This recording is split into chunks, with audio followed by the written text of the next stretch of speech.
За ээжэсгээ 3-ын 22 дахь үг болвол бижи байна. Тэмдэглэлийн дэвтэр байна. Жи гэдэг чинь санах тогтоох гэсэн үг тийм. Би гэдэг нь үзгээрээ.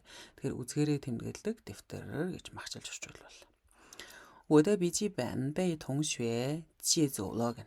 За миний тэмдэглэлийн дэвтэр бижибэн бэй тэгэгцэн ингэгцэн тongшue ангийн хүүхдээр ангийн найз маань 지혜走了 зээлээд аваа явсан гэнэ.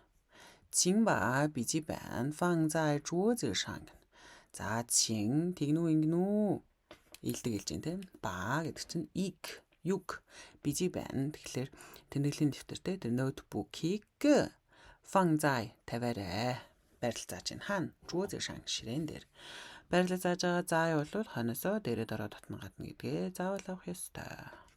比较一下 харьцуулаад хя.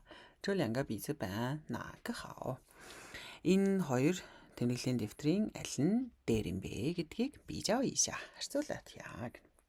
搬家时笔记本必须小心放好. Нүүх үедээ the 时候гэдэг нь ш байна тийм ээ.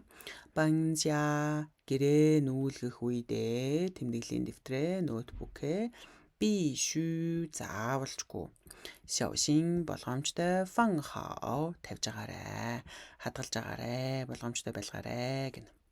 安人在办公室用笔记本工作了半天. За хайртай хүн маань хайрт маань оффистоо зай байрлал зааж байна те. Тэгэхээр офис дээрээ офистоо yung бижибэн ноутбук ашиглаад гүнзуула ажилласан пантен гэх бүтэн өдөржингөө ажилласан. Хагас өдөр буюу өдөржингөө удсан санаа гаргадаг тийм ээ. За та өөрсдөө зөв дэстралд оруулан бичээрэй. 22 дахь үг бол бижибэн ноутбук.